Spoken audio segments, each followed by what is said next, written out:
Hello friends, welcome to my blogging channel. তো তোমাদেরকে নতুন একটা ব্লগে নতুন একটা সকালে অনেক অনেক স্বাগত। তোমরা কেমন আছো এবং তোমাদের সারাটা দিনকাল কেমন কাটছে অবশ্যই আমাকে কমেন্ট সেকশানে জানিও। আজকে তোমাদের সঙ্গে আমি কিন্তু একটা গুরুত্বপূর্ণ ভিডিও শেয়ার করে নিতে যাচ্ছি, যেটা কিন্তু দেখলেই ছোটোবেলা মনে পড়ে যায়।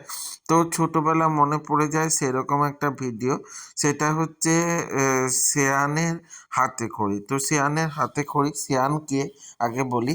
তো পাশেই দেখো আমার বন্ধু শুভেন্দু বসে আছে।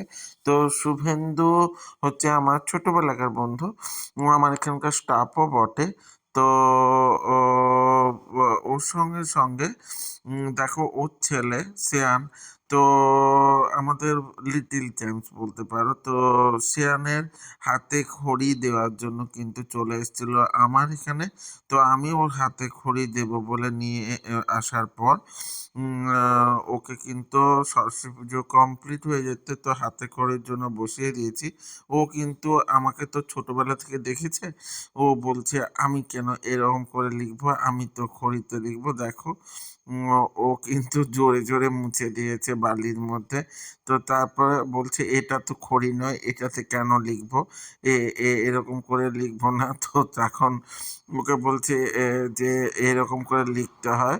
তো ও পড়া শিখে গেছে, অলরেডি স্কুল যাওয়া শুরু করে দিয়েছে। এখন তো বাচ্চারা ছোট থেকে স্কুলে চলে যায়, তো পড়াও শুরু করে দেয়।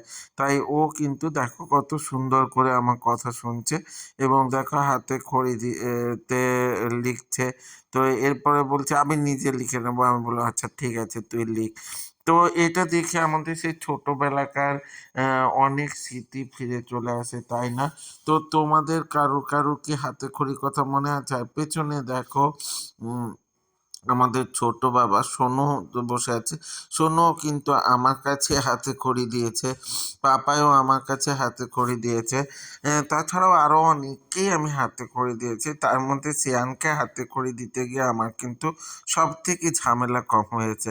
কারণ সব বাচ্চারা কি করে বলো তো, জেনারেলি হাতে খড়ির ক্ষেত্রে মানে কান্নাকাটি করে, এর থেকে বেশি লিখবো না, আর লিখবো না, এরকম করতে থাকে। কিন্তু সিয়ান কিন্তু একদম গুড বয়ের মতো সব কিছু লিখে নিচ্ছিল। ওকে কিন্তু বেশি চাপ দিতেই হয়নি, ও নিজের মতোই লিখছিল। তো ও লেখার পর বলছে আমি সবটা লিখে নেবো। তো লিখে নেওয়ার পর আমি দেখো ওর স্লেটটা বের করে নিচ্ছি। তো স্লেটটার পর এখন তো আর স্লেটে লেখে না, ছোট ছোট বাচ্চারা কিন্তু স্লেটে লেখে। তো সেক্ষেত্রে স্লেটের উপর আমি একটা কলকা করে দিচ্ছিলাম। তো কলকা করে দেওয়ার পর তারপরে কিন্তু ওকে লিখতে দেব। তো সেই অ, আ, হ্রস্বই দীর্ঘই, তার সঙ্গে সঙ্গে ABCD এই ধরনের লেখাগুলো কিন্তু আমরা লিখে নিই বা লিখাই বাচ্চাদেরকে। তো সেই থেকে সেই চিরপ্রচলিত প্রথা অনুযায়ী সরস্বতী দেবী মার কাছে আশীর্বাদ ধন্য হয়ে সেই হাতে খড়ি দেওয়ানোর যে প্রীতি বা সেই প্রথা এখনো পর্যন্ত চলে আসছে। এটা দেখলেই কিন্তু অনেক ছোটবেলা মনে পড়ে যায়, আগেকার সেই নিয়ম রীতি মনে পড়ে যায়, সব কিছুই আমাদের মাথার মধ্যে চলে আসে। তো সেটাই নিয়ে আজ কিন্তু এই হাতে খড়ির ব্যবস্থা। তো দেখো সিয়ান কত গুড বয়ের মতো লিখে নিচ্ছে এবং ও পুরোটাই লিখে নেবে। তো আমার কিন্তু বেশ ভালো লেগেছিল এই ধরনের মানে লিটিল চ্যাম্পস বাচ্চা ভীষণ পরিমাণে এখন অ্যাক্টিভ বাচ্চা। সঙ্গে কিন্তু রুনাও চলে এসেছিল। রুনা হচ্ছে শুভেন্দুর ওয়াইফ।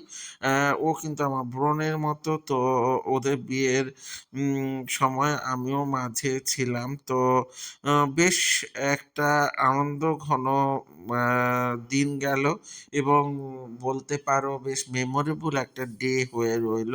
তো এই বছর সরস্বতী পুজোয় শেয়ানের হাতে খড়ি এটা একটা স্পেশাল মুহূর্ত বলতে পারো, স্পেশাল দিন বলতে পারো, আমার বিশাল একটা ভালো লাগা বলতে পারো। তো আমার এই ব্লগগুলো ছাড়াও তোমরা কি কি ব্লগ চাইছো অবশ্যই জানিও। আমি তোমাদের সঙ্গে সেই ধরনের ব্লগগুলো দেওয়ার চেষ্টা করব। তাছাড়া এইসব মুহূর্তগুলো তোমাদের কেমন কি লাগছে অবশ্যই আমাকে জানাও। আমার কিন্তু আ এই কমেন্টগুলো দেখতে খুবই ভালো লাগে। অবশ্যই তোমাদের জন্য সেটা ওয়েট করে থাকবো।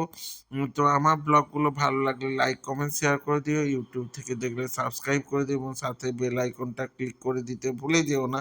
যাতে আমার ভিডিওগুলো তোমাদের সামনে সবার ১ম এ চলে আসে।